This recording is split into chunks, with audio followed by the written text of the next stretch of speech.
Okay, let's continue our coverage of the road to World War III. Earlier this week, Qatar and Saudi Arabia threatened to go after forces in Syria, but those forces are Iranian forces, and this is stepping it up, folks. This is, I mean, if that happens, we're definitely out of a proxy war, and you start fighting directly country to country instead of these terrorist groups. We're that much closer to World War III after this announcement that Qatar and Saudi Arabia would actually start striking, and with ground forces and air forces, into Syria. Because the reaction on the other side, Iranian and Russian and Syrian forces, would be fighting country to country. Now, Syrian Deputy Prime Minister Faisal Mekdad has fast warned the Middle East monarchy that that such a move would be a disastrous mistake for the serious consequences. This has already been warned lots of times. And here's a quote from him. If Qatar carries out its military intervention in Syria, then it will consider that as a direct aggression towards us. And our response will be very harsh. So as these two groups, jockey word-wise, and this proxy war continues, it's very, very close to spinning out of control into an all-out ground confrontation, air confrontation between not just these terrorist groups, not just these moderate level and funded terrorist groups from both sides, Iran, Russia versus the West kind of thing, including Saudi Arabia and Qatar, which is on the west side.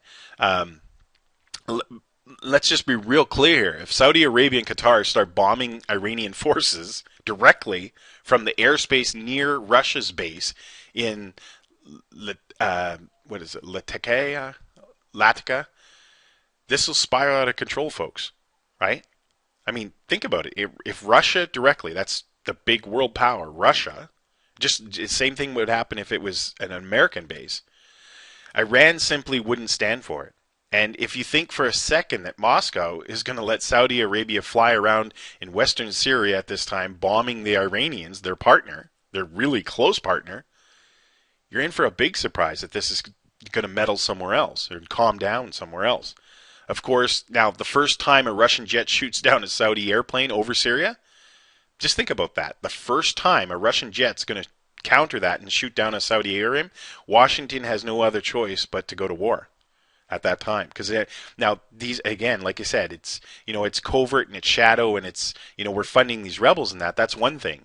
But when you're actually attacking another sovereign nation that is a close ally and UN member and part of the coalition, the UN protocol is to defend all UN members. So we're going to go to war there. Now, finally, as I end this report, we'd be remiss if we didn't point out the fact that absurdly is what is being suggested here, right? Qatar and Saudi Arabia are essentially saying that we may be willing to go to war with Russia and Iran on behalf of Al-Qaeda if it means facilitating Assad's ousting. And meanwhile, while all of this is going on, to even back it even more, because I know that what's happening from the United States side, it seems like they're quieting down and they're kind of backing off and everything, but that's far from the truth. They're just kind of letting Russia to see what's going to dictate here because they want World War III. Russian President Vladimir Putin, I call him Putin, public approval rating this week has reached a record 89.9% since he ordered the military, since a month ago, military strikes in support of the Syrian leader Bashar al-Assad, according to the state-run polling center. Now, think about that. When he used a brute force, flexed his muscle, and went in there and actually did damage, not just pretending and blowing up a few trucks here and there like the Americans were doing for the last year, but he actually is knocking them out, killing dozens every day of these terrorists. The Russian people approve that of his leadership, and it could not be stronger than it is right now. So this is not the time to be playing with the bear, because he's got the backing from the people, the majority, not everybody. Of course, there's people that oppose that in Russia, just like they do here in the United States. But they are ready to go to war, and I believe that they're willing to go right up to the red line and say, we're here. Are you ready to fight? And I personally don't want war at all, especially when it gets to the level, these little regional wars. That's I I feel quite safe.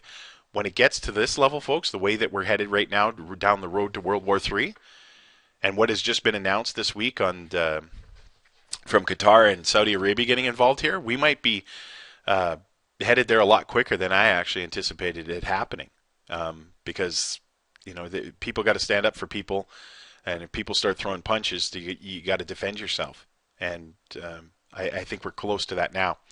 Stay tuned to the Eyes Open Network for future updates on the road to World War III. Hopefully enjoying the content we're providing you. Not enjoying in the fact that war is good, but enjoying the fact that we're keeping you up to date on both sides of what's going on without the propaganda in the middle. Stay tuned to the Eye Open Network. Subscribe to our YouTube channel. Comment. Let's hear comments from you. What's going on? Are we weeks away from World War III? Are we months away? Are we days away? Are we away from one airstrike away from shooting down the wrong plane, and we're headed to World War III? Leave it up to you to leave the comments below. Like the video if you do, and share this with other people. Thanks again for watching, and we'll keep you updated with lots more videos coming up.